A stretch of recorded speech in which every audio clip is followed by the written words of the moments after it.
We've talked a lot about IDW Comics and the downfall of the mainstream comic book industry.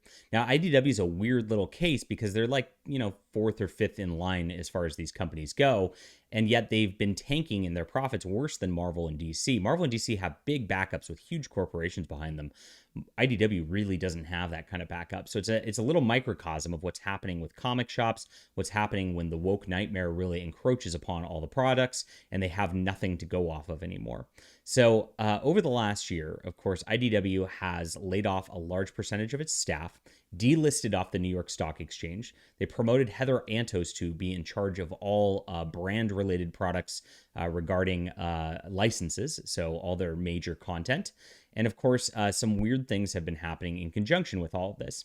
Yesterday, we reported that there was a creator-owned book which got picked up in June, and it got canned just 2 months ago as the guy had just gotten a few pages into the actual art of the book with no explanation given publicly. We don't know what happened, and of course, he said it wasn't story or art related, so it has to be business related in cuts on the IDW end. Not a good sign if they can't pick up new properties like this at this juncture.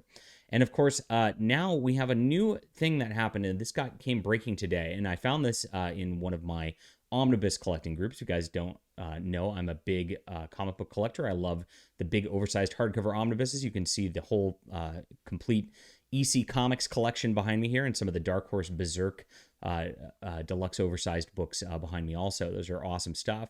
So one of the things I was looking forward to from IDW was they were doing a omnibus version of the Teenage Mutant Ninja Turtle Adventures. These are the ones that Archie Comics published in the 90s. These closely resemble the cartoon version that was popular back then. And that is kind of the iconic version of the Turtles that everybody loves. These were great comics. They were a little toned down from the original Eastman and Laird stuff in terms of like violence and things like that. But they were just like solid comics that everybody loves. And they've been out of print for a long time. People love these, and they're expensive to try to grab these books. So exciting and wonderful news that there was going to be an omnibus about this. But as of today, this book appears to be canceled. Now, that's really odd. Turtles has a movie out. Turtles has the Last Ronin graphic novel, which has been very successful, which is like a future sort of deal from the original creators.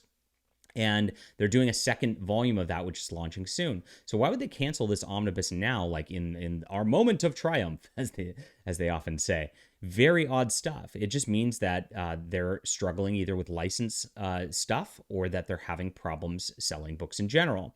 Both might be true here. Now, they did lose the license to Transformers and G.I. Joe, which has gone over to Skybound Entertainment and Image Comics now. So perhaps with all this news of IDW having problems, they're dialing back on some of the Turtles stuff too, which would be interesting. Now, I heard another interesting tidbit of information in a Star Trek books group where they are actually doing a line of softcover omnibuses of the IDW Star Trek comics that are very similar. Now, with this, they're not going back and doing all the old stuff. Now, there's a lot of old Star Trek comics which are really great. Like Peter David did a wonderful run at DC Comics back in the 90s. But IDW is not reprinting those. Well, why is that? Well, when a fellow from the group asked about that, Heather Antos told him that they don't have the authorization to reprint those old Star Trek books. They used to. IDW has done reprints of these books in the past, so this is interesting. Has their license with Star Trek even become more limited as Heather Antos has run this line for the last 3 years? Very odd stuff that we're looking at here.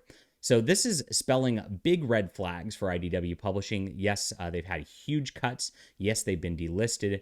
Now books are getting canceled. They're not able to reprint certain things. And it's a very odd day for the company. Is this going to lead towards worse for them in the comic industry? I don't know yet, but it seems like a downfall is imminent. Leave a comment with what you think about this down below. Hit the like and subscribe button. We'll be back soon.